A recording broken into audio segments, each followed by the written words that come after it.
Chapter 14. You know, I'm not much of a Star Wars fan. I mean, I've seen a couple of the movies, and they were nice, but they're just not my style, you know? I can definitely see the appeal of it all, but the way the story goes on is just, yeah. Don't really have any words to describe it. Right now, the only thing I can remember is that there's two sides of the Force, and that there's a rebellion and stuff. But damn, if the dark side had powers like this, I'll probably join up instantly. Are you okay, Master? I turned to a very worried Gareth next to him, the wide smile still on my face. Of course. I say, enthusiastically waving around the mobile phone I have. Not that the mobile device was interesting, though it is 10 years better than current phones, but what's most important is that sweet 100% battery. That I charged. In 30 seconds. Knowing that I can do stuff like this, I'm falling even more in love with this new skill of mine. Voltaic charge LV1, 32%, the sounds of distant thunder roar through the rainy winds, the burst of lightning striking down from the heavens above, burning anything it touches into ash. Cackling, jolting, it is the strength of nature, the wrath of the sky sent down from above. You now wield its power, and it has become your own. Grants you power over lightning, either creating it or manipulating existing lightning cost depends on the power and intensity of lightning being created and controlled. You are immune from being electrocuted when a lightning storm is occurring, all your stats are increased by 100 passively grants plus 5 intelligence and wisdom. I think I got this skill book back when I escaped Alea's prison. Yeah. Pretty sure. Anyways, even at level 1, this is a pretty bloated skill. It's basically a attribute enchant, lightning, mixed in with lightning resistance, or something like that. The plus 100 on all stats when a lightning storm is happening is a nice addition as well. But damn, this skill is hard to level up. To give some context, I used the skill book this morning, and I've been using it ever since. It certainly made my morning spar with Shiro a lot more fun, with how he needed to dodge the lightning instead of blocking it, conductivity baby. But that aside, roughly 3 hours have passed since I started using it, and as you can see, I've only gone up by 32%, which, with some quick maths, roughly equates to 10% every hour. And that'll go down with each level up. Yikes. To be fair, assuming the passive buffs go up by 5 every level, plus 500 to intelligence and wisdom on max level is broken, so I do understand the difficulty curve. But it's still annoying. Anyways, I'm currently browsing through the item store, since I haven't checked it in a while, and I don't have anything to do anyway. Shiro's currently out with Akemi and Ride, both because we're still on the lookout for true assassin and to teach Akemi a thing or two about magecraft. Seeing as the girl is completely average in terms of prana capacity, I'm having Shiro help her practice, since he too suffered from the same dilemma. Since I can handle myself, I also sent Gareth and Francis with him, just in case. Though it's more because I wanted some alone time to myself. Which I won't get, because someone's discovered my secret spot on the roof of the hotel. You seem quite bored, Hanami. And just like that, the personal bubble I had myself in popped, though I was hardly annoyed. Putting away the item store tab, I turned to see Gilgamesh make herself comfortable beside me, sitting by my side on the ledge of this incredibly tall building. Not really. I'm just winding down. You know, passing the time and all. It's strange really. I mean, I'm sitting beside Gilgamesh, you know, the first hero in human history. Yeah, Gilgamesh is female in this universe, but it's still Gilgamesh. I'm surprised I haven't fallen off from anxiety or something. I guess that's just what makes this version of Gilgamesh so different. She feels human. In the myths, Gilgamesh was not fully human, nor was he fully a god. He distanced himself from both sides, instead viewing the world like an outside observer. He saw himself different from both humans and gods, and he reigned as a separate entity away from the world. It was why Enkidu was sent down, and why he was so loved by the fandom despite being the jackass he is. The closest comparison I have for her is Caster Gil, but even then she felt more welcoming. Or was this something special just to her? Don't you have anything to do? I ask back, and Gilgamesh smiles. This war broken. All the laid rules are useless. What I do now doesn't matter. She answers simply, and, well, yeah, that's true. This technically isn't even a battle royale to get the Holy Grail anymore, and besides, she's Gilgamesh.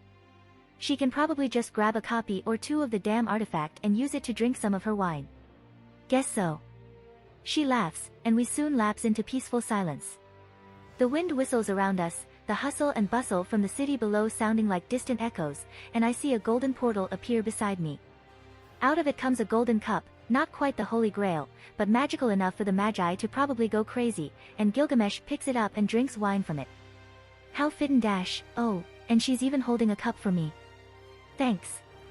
We spent about half an hour just sitting there, enjoying the peace before the upcoming devastation. In that time, I also used my mystic eyes to slowly retrace Gilgamesh's story. Of course, I did it silently, since I didn't feel like breaking the privacy of Gilgamesh and all. I saw heaven. I saw hell. I saw glory. I saw defeat. It was all a jumbled mess that even my mystic eyes couldn't decipher completely. As expected of the first and oldest hero of mankind, her history and legend is the richest of them all, and I'm simply not strong enough to take it all in. I saw life. I saw death. I saw hope. I saw despair. To that, I'm grateful for the sturdiness I've managed to build up through all of my experiences.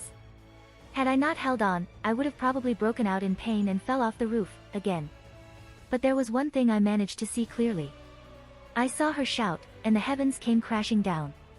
It was the one scene that shone the brightest, depicting her pulling the gates of heaven down onto the earth. What it means, I don't know, but holy hell does it look epic. And more than that. In the wake of the king's despair, her people clawed on, fighting against the endless tides of fate. It is in that moment that the legend of the first hero truly began to unveil, when she became a hero to humankind. You have witnessed it, experienced the wonders of that time long gone. We leave you behind with this. We beg you, traveler from afar, accompany our king until the very end. You have gained the skill, Age of Babylon. I got this little thing as a present. Of course, the first thing I asked was who this "we" was, but then I read the name of the skill, and the face of a certain genderless person appeared in my head, along with the many warriors I saw standing behind Gilgamesh in that final scene, and I realized. Age of Babylon LV Max, for it is in the name of our king that we move onwards. In that time of peril, when God still walked the earth with men, dangers lurked close to the heart. But she came to rule over them, and her friend gave knowledge to the people, and with it, they grew, becoming a bastion in the torrent of demonic entities. Now their knowledge is imparted to you. May you use it well, gamer. When performing any acts of crafting, there is no longer a chance of failure. When performing any acts of crafting, all items created will always be rank D or higher. All skills of crafting gain experience 200% faster. Dash, crafting, skills count for all skills that create, blacksmithing, tailoring, crafting, etc. Anything interesting, Hanami? I blink for a moment, turning to look at the woman beside me, before smiling. It's nothing. Oi, that's hell you're walking into. With a jump, Kiritsugu wakes, cold sweat pouring down his pale face. That dream again, he frowns. He knows of the dream cycle, where he would view the life of the servant he summoned, but he'd already seen sabers. If so, then what was that burning cityscape, and who was that white-haired man standing in the shadows, saying that exact lines every time? The dreams started coming a month ago, and he came no closer to deciphering what they mean. It was all a jumbled mess really. Sometimes he'd start with him and a faceless boy staring at the night sky, and other times he'd see himself walking towards the Einsburn castle, his surroundings covered in snow. But all of them always led to that same burning city, with that shadowed man saying those words to him. The only clue he has is of the boy he'd occasionally see in his dreams, of his bright red hair and his beaming smiles, but other than that, nothing. Is he worried? Perhaps, but the Holy Grail war is upon him, and all distractions must be cast away. That's hell you're walking into. He winces, feeling a slight burn in his lungs, but he pushes forward, rising from the empty bed. IRI seems to be with Saber.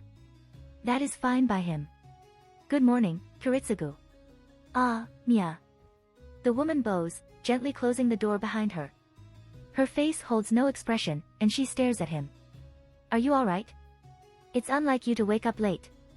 Kiritsugu looks to the watch on his wrist, and as she said, it is just past 8 in the morning, nearly 2 hours past the time he'd normally wake. I'm fine.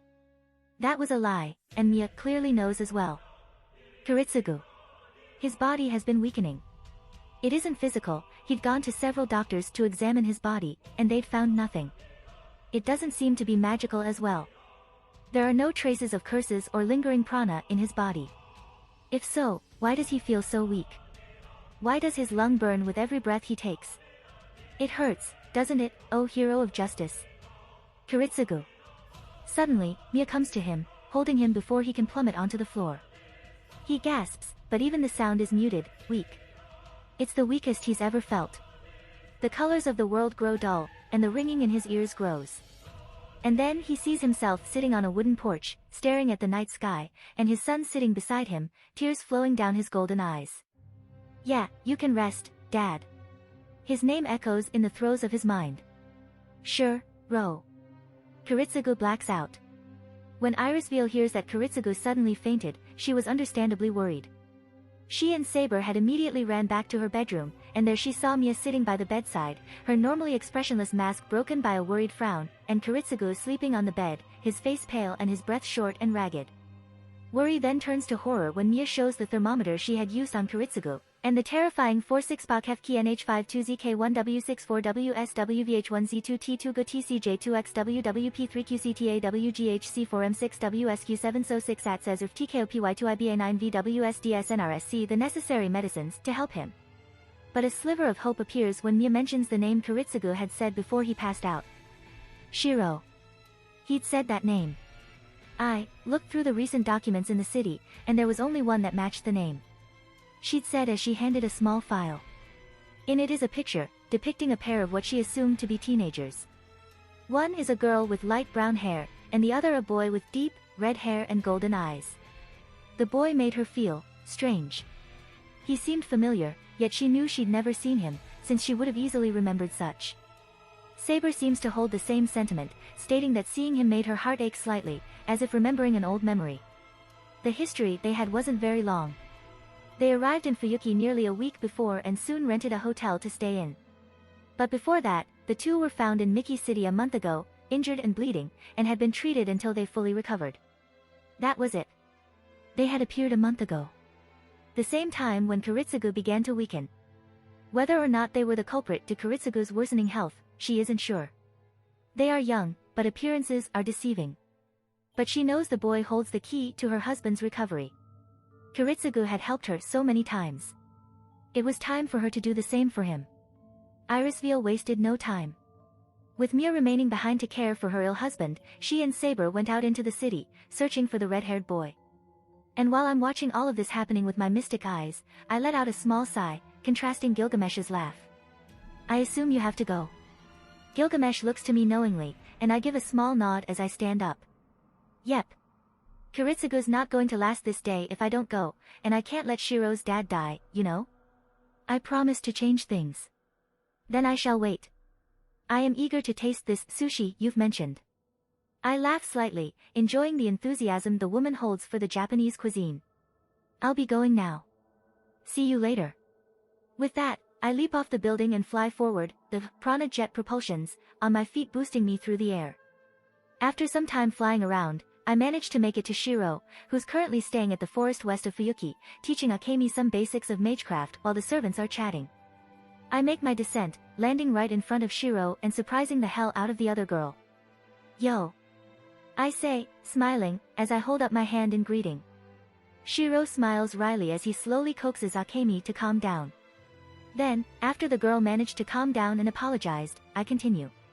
It's fine. Anyways, mind if I borrow this guy for a moment? Something important's come up. What is it? He looks to me. Kiritsugu's dying. We need to go. His eyes go wide for a moment, before they narrow. He nods, determined, and he makes a quick farewell to the other master before he turns back to me. Let's go. I smile, and activating my mystic eyes, quickly locating Saber and Irisville. Now with Shiro and my two servants in tow, we make our way towards Saber's car, making haste but doing our best to not draw in any suspicion. Had to hold Shiro back several times from breaking the sound barrier. It was hard. Now, for those confused as to how I know all this. To that I say. Mystic eyes of myriad perception, son. Doesn't have the same ring to it, huh? Anyways, it was actually much easier said than done. This all stemmed from my origin, change, which messes with all predetermined roads fate had laid out. It's both a blessing and a curse really, since I had to go all Doctor Strange and look through the many possible paths laid out in the tree of possibilities, as I call it. It took me the entire previous night. Thankfully, my stamina regeneration kept me energized enough, but God did I miss sleep. But for the greater good, I shall abandon that night of sleep. For the greater good. After browsing the interweb of countless possibilities, I determined a series of actions Shiro and I needed to do for today. I would remain back at the hotel room, watching over everything, while Shiro would be teaching Akemi in the secluded forest to the west, making sure to be as secretive as possible. And it worked. Well, not completely. I didn't expect to suddenly meet Gilgamesh, nor did I expect to get that skill earlier. Still, Gilgamesh is Gilgamesh, and just like how fate can no longer chain me, it can't seem to chain Gilgamesh as well. Well, as he said in Carnival Phantasm, she is the rule. Now then, after some more time traveling through Fuyuki, we finally come upon a black car. I can see two particular figures inside, and as I did earlier, I casually rose my hand in greeting. Yo. Shiro is afraid. Hanami had told him of what would occur today, of how Kiritsugu would suddenly fall ill and his wife would rush into Fuyuki looking for him, but even though he knew that they'll manage to heal his adopted father back to health, what would happen then? He isn't his son. Not yet. This Kiritsugu still works as the Magus killer. He holds no memories of who Shiro is, and it frightened him. Because what would he do? What would he think of him? Would he accept him? Deny him? Even with Hanami assurance and the three inhabitants in his soul keeping him calm, the feeling still gnaws at him as he follows Irisveal and Saber down the halls of the Einsburn mansion. They stop before a pair of doors, and Saber quickly pushes it open. They quickly head in, and inside, he can see Kiritsugu lying in a bed, asleep, with an unfamiliar woman sitting by his side. It's the weakest he's ever seen the man be. His breath hitches, and his body clamps up, refusing to move. Then, slowly, he begins to walk forward. Shiro, calm down. He feels Hanami place an assuring hand on his shoulder, and he turns to her. Things can go wrong, but I'll do my best, alright? He makes a silent nod, and Hanami smiles. She walks up to his bedside, and her mystic eyes activate, her green eyes bleeding to a shifting blue. That's Dash. Shiro hears Irisveal gasp, but he ignores it, choosing to watch as Hanami's expression slowly dim. Before long, her smile is turned into a grim frown. Shit. What's wrong, Tsunaka-san? Irisveal asks, worried. Hanami turns to the woman, her frown growing. Seems like the situation's gone from bad to worse. She laughs slightly, though it doesn't quite reach her eyes. Engra's taint on him is heavy, and it's slowly eating through his body. We don't have long before the man turns into a puddle of hot mud. Engra? Who's this Engra? Story for later. She says, and before Irisveal can get any angrier, she quickly continues. I'll have to focus as much as possible. Don't interrupt me. And with that, Hanami places a hand on Kiritsugu's chest, and light begins to shine around them, surrounding them like a cocoon. It's the same light he'd seen her use countless times, but now, being so close to it, he understands what it truly is. Avalon, the sheath of ever-distant utopia. The ancient artifact thumps within his soul, and he can feel it hum together with the cascading light before him. The same seems to go for Saber, though she looks a lot more shocked. Why wasn't he shocked then? It's Hanami. She probably found a way to extract Avalon's light or something. But even as wisps of black smoke began to rise out from his Kiritsugu's skin, and as color slowly returns to his face, Hanami looks hardly pleased. Something seems wrong, he hears Okita say, and he thinks the same. It had been quite a while since he's seen Hanami truly look displeased. At worst, she's peeved at something, but quickly bounced back to her neutral smile. But something seems wrong here. Then patches of black begin to surface on Kiritsugu's face, and Hanami went from displeased to furious panic. What's happening to him? Shit. Engra's growing violent. The curse is growing wild and... The rest foes unsaid, but the point is clear. If something isn't done soon, Kiritsugu will die. Come on.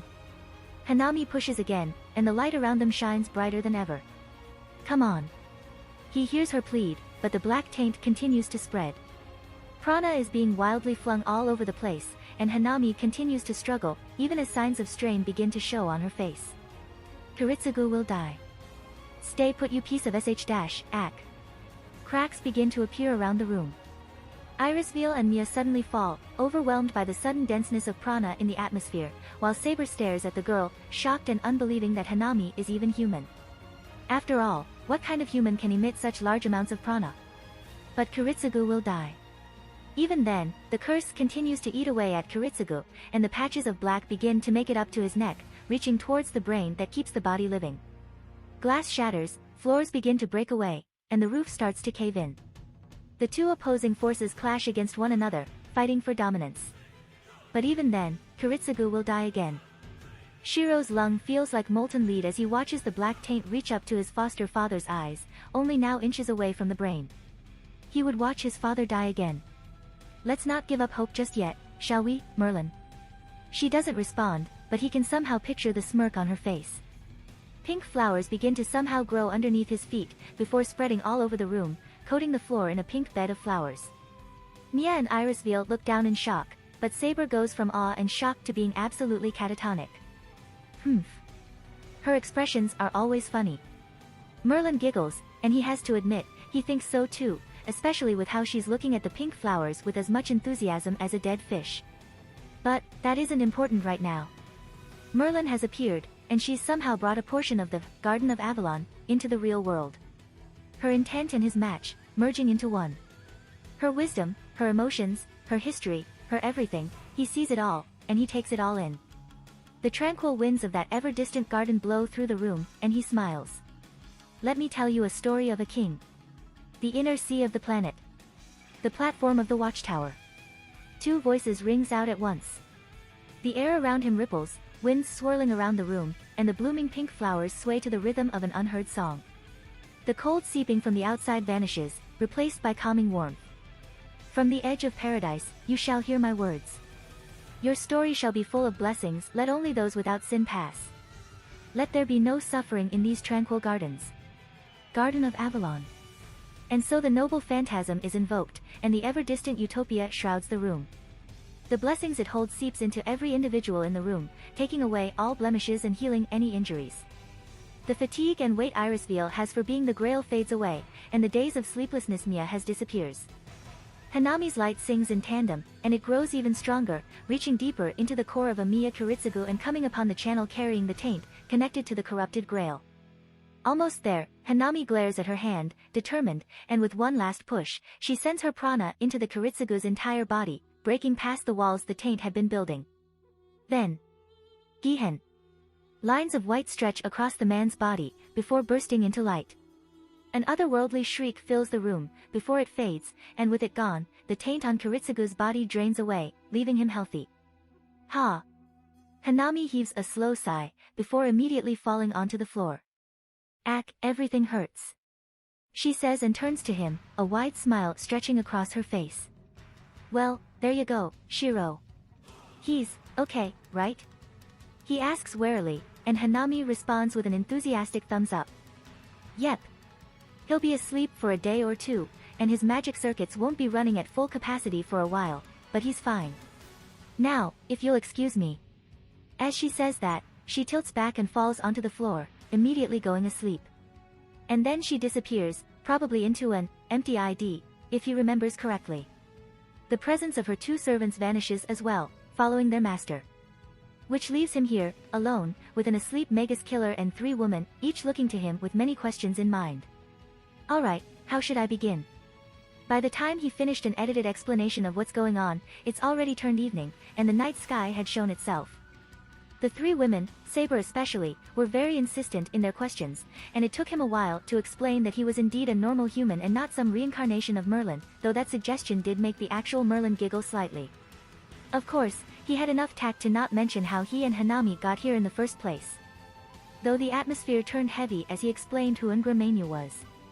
Simply put, the three were crushed when they heard the monkey's paw that is the Holy Grail. The fact that they were only going to receive destruction at the end brought them all down, and they were all anxious as to Kiritsugu's reaction when he hears so. So, to lighten the mood. Why don't you cook them food? Your companion seems to cheer up when you do so. Merlin suggested so, and he immediately brought up the idea. Understandably, they were wary of it, but after some persuasion, they finally allowed him to do so, if only to gain some time alone to ponder the information they received. Well, that didn't matter much to him, because he's able to cook again. Oh, by all things that are good, he can cook. Sure, he never said it out loud, but it had been so long since he stepped into a kitchen, and his hands were itching to finally make some food. So here he is now, standing in the castle's kitchen, with a buffet worthy for a king prepared and ready, arranged neatly all across the long dining table. He can't quite help the smile on his face as he takes off the apron and places it on a nearby counter. Dinner's ready. He calls out by reflex, before remembering that this isn't quite his house. But it did its job, and the three women step into the dining room, drawn by the heavenly smell of a buffet, its beauty surpassing any they've ever seen before. You cooked this? Saber asks, and Shiro smiles and nods. He can clearly see the conflict in her eyes, and it reminds him of the first time he did this with his saber, of the crumbling dignity she held before she dove in, eating food in volumes that easily surpassed his surrogate sisters. Irisveal doesn't quite have the same restraint and dives in as soon as he allows them to. It's quite adorable actually, and it makes him wonder just how she and his father met, and what will happen to her to cause his father's regrets that he heard on that fateful night. Mia sits down and begins to eat as well, though with less enthusiasm as Irisveal, though still clearly enjoying it. It's almost like an odd version of Saber, except that she isn't digging through the food at hyperspeeds. And with her two female companions eating, Saber finally decides to sit down and take a bite, and as he expected, all hell broke loose from there. The servant begins eating faster and faster, devouring more and more food and cleaning the plates he prepared with astounding speed. And somehow, despite it all, she manages to eat with dignity. Such is the magic of servants, he supposes. But most importantly, the cloud of depression no longer hung over them, and as temporary as a solution this is, he'll consider it a success. Making others smile is never wrong after all. It's what a hero of justice would do. He hears his inner voice say, but it isn't malicious, nor is it filled with pity. It was of acceptance that, even if he had failed his last world, even though the billions of people that once lived in those tortured days of future past, that dream of his still lives, and there is nothing wrong with it. For what is a hero? Is he a gallant knight, facing off against threats unknown? Is he a scholar, who brought knowledge upon men and advanced society? Is he a king, who led his people to prosperity? Perhaps. Perhaps not. But for him, a hero is one that protects those he still has, and that's enough for him. He silently brings up a hand over his eyes. Before him, he is serving food to a family he never knew he had. Saber, Irisveal, and Mia. His partner, his foster mother, and a trusted aunt. If they were still alive back then, how much money would he have to spend to fill the stomachs of 7, perhaps more when counting Saber and Fujine's appetite? Shiro-san, are you not going to join us? Irisveal asks as she takes another bite. He smiles. I will. And as he joins in, if anyone asks why he was crying, he'll just say that it was probably the lighting. Late at night, when the moon is at its highest. Iwai, I'm back. Hanami pops in from, somewhere, a smile on her face. So, how was your talk with them? Made any mistakes? Slipped up somewhere? She asks, though that last question sounded a lot more sinister. It was fine. I don't think I said something weird, so, no. Alright then, we're cool. With her piece said, she sits down, joining him at the roof of the Einsburn castle. The snow is piling up all around them, but Shiro barely feels the cold. Is it because of Avalon, or is it something else entirely? Who knows, but it does make cold showers impossible to enjoy now. What a travesty. By the way, she suddenly says as an empty ID forms around them. We'll be busy soon. Why? She turns to him. It's time to save Sakura. Sakura. She nods and begins. Mato Sakura, or Tosaka Sakura as she was previously known, is the current daughter and heir to the failing Mato family, a family specializing on worm-based familiars. They were once a powerful family, being one of the 3 families to create the Holy Grail, but times have changed. Due to a gruesome event. At that, she begins to frown. Sakura was proclaimed dead, but the head of the Mato family, Zoken, saved her at the last second, but not for good intentions. And at this, her frown grows, bordering on a snarl. The Tosakas are known for being magi with large amounts of prana, and Zoken took her in and made her a living prana battery. His entire body freezes, scenes shown by the Grail's mud surfacing in his mind. Zoken's a fucking parasite, and the only thing keeping him alive is Sakura's prana. We'll go and kill the guy tomorrow, but it won't be so easy. He already has an idea, and the growing horror in his gut is growing heavy, but he pushes his question out. Why? Zoken forced his worms into her, and they're feeding on their prana. Killing Zoken is one thing, but he won't truly die unless all the worms in Sakura are killed. Healing Sakura up is easy enough, since we together managed to push Ingra out of Kiritsugu's body, but saving her while Zoken's actively attacking us? If we're not careful, he could just kill Sakura and all our work will just go poof. So, Yuen. He doesn't say anything, though it's not like he needed to say anything anyways. Sakura is his friend, perhaps his only friend, excluding Shinji, though him being a friend is questionable, and knowing she is suffering and needs help is all the motivation he needs to go. Good. Good. Her voice lowers. Good. Hanami. What's wrong? I'm dash, she stops. It's nothing. Hanami. But she says nothing, and so he relents. He knows better to ask further, especially when Hanami is in a bad mood. The atmosphere soon lightens however, and Hanami returns to her cheerful self, discussing future plans and several other random things as they sit under the night sky, surrounded by the falling snow. It was a beautiful night, and Shiro made sure to commit it to memory. Magical elf zombies, not something I thought would work well, but I've been proven wrong apparently. In real time, it's actually about an hour or two past midnight. After forcing Shiro to sleep, I decided to browse through the item store again, just to review what I can buy, and wouldn't you know it? Somewhere along the bottom of the list, I found an intriguing ID I can buy for a nice price. Then I used it, and here I am now, standing on an expansive dune of purple sand. How lovely. But what's most interesting is this world's history. Before all this happened, the world was filled by people who had grown and attuned to the magic of nature. However, one day, a curious soul stumbles upon a strange artifact, and in his curiosity, accidentally unleashed what was inside. A strange fungus-like being flowed into him and took over his brain, turning the host body into a factory for more fungus. As the man's body began to rot, spores were unleashed from his body, and it spread into the air. Immediately, the world was suddenly struck by sickness, and being so attuned to nature, they had never experienced massive diseases like this. The sickness became a pandemic, and people were being taken over by this fungus parasite all over the world. Soon, not even a single soul is left. Thankfully, since I have this thing called magic resistance, I'm basically immune to the fungus' magical properties. It reminds me a lot of The Last of Us actually, just that the infected could use nature magic to attack me. Heck, I might even be able to harness some of their properties and allow myself to use nature magic like them too. I mean, I already have Holy, Dragon, and Lightning. Why not add nature onto that list? Now, aside from me just wanting to see what this whole ID's about, I'm here to test a certain perk my new voltaic charge has granted me.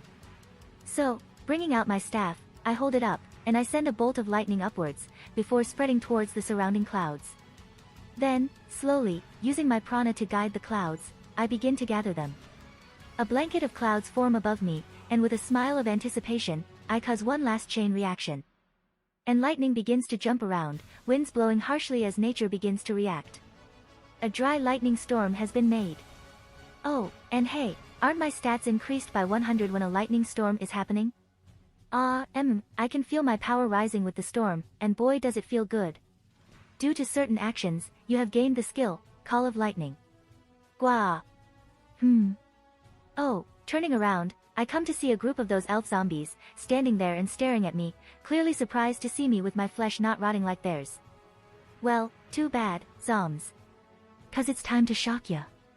I pull my prana forward, and the magic rushes forward, swirling and moving into the staff. It dances around me, snapping back and forth, turning bright blue as it morphs into bolts of lightning.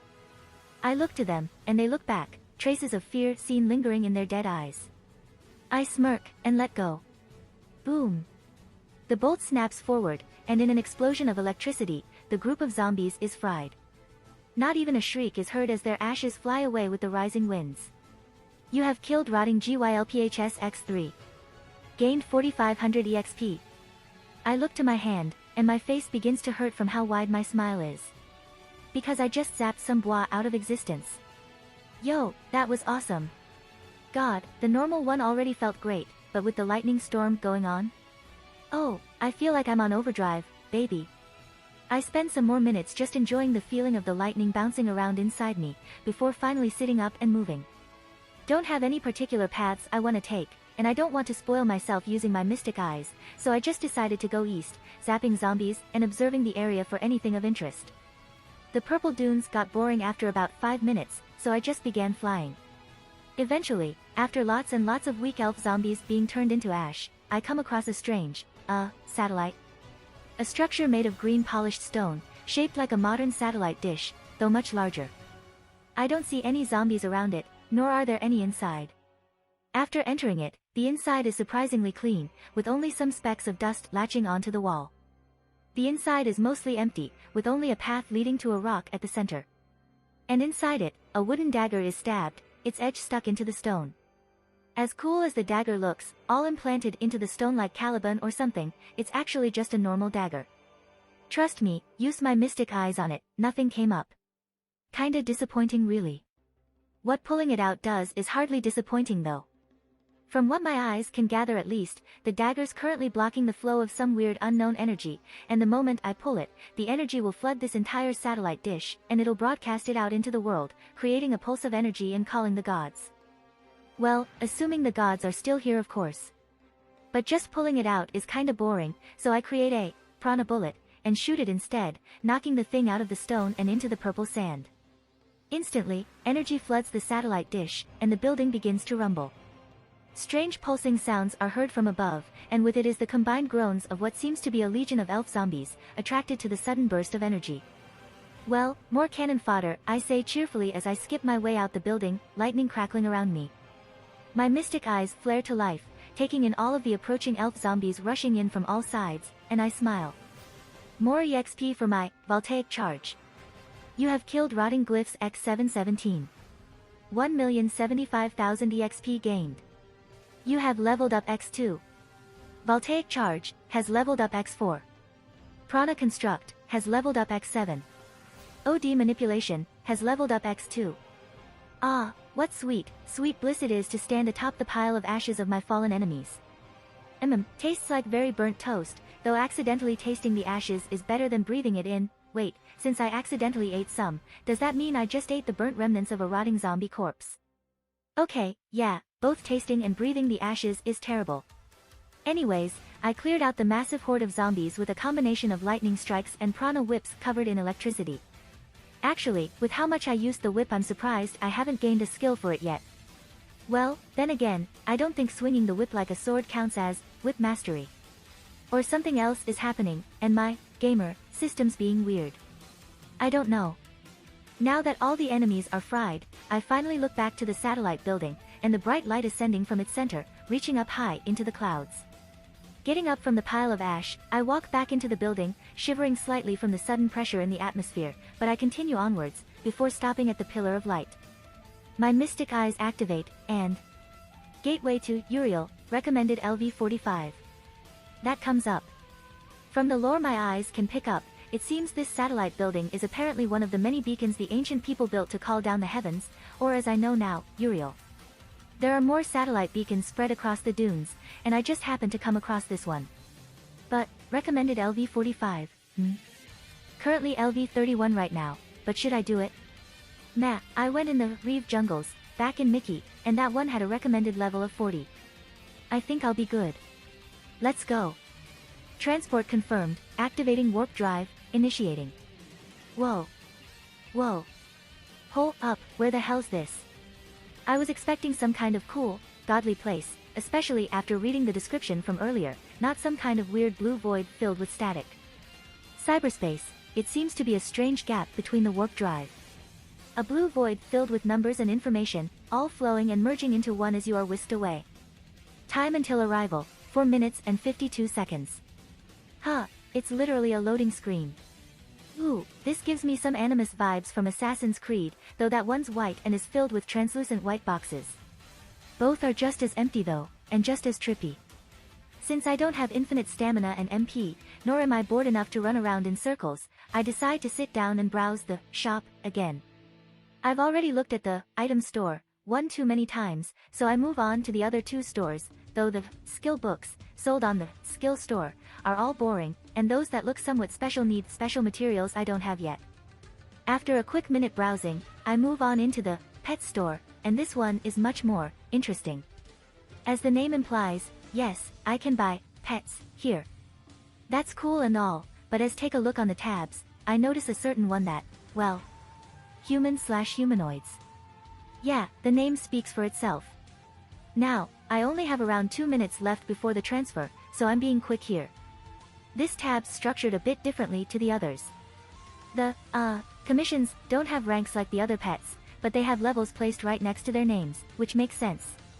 Strangely enough, some of the commissions go up to level 200, which is weird. Isn't the store limited and stuff? Wait, that's only 4 ranked items, isn't it? But shouldn't this count as whatever. I can't afford them anyway. Then, roughly a minute later, a certain one catches my eye. Brimstone Elemental, LV50, one of the 5 ancient elementals. Once worshipped like gods, now barely a husk of her old self, clinging onto her form through the curses of brimfire she wields. Costs 500 million yen. For one thing, the description's awfully short, especially for a living being. Then, taking into account the prices of other choices, this one's just awfully high, especially for a LV50. And that unreadable line of text at the end is just the cherry on top. While it was quite painful watching 500 million disappear from my bank account, I don't regret it one bit. Because damn, she is hot. Literally. After my purchase, the area in front of me shines for a moment, before a large being appears, her form like a strange one-eyed woman, her body completely red, with flowing hair, sitting atop cracked black stone, carved and shaped like a rose. New item type has been added. Familiars, is now unlocked.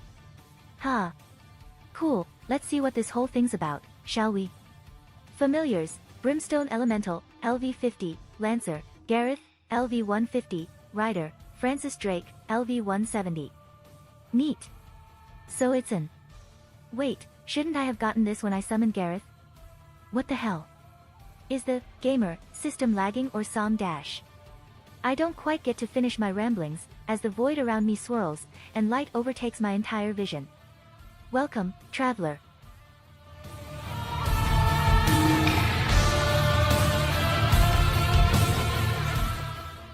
If you like this content, don't forget to like and subscribe. See you later, bye bye.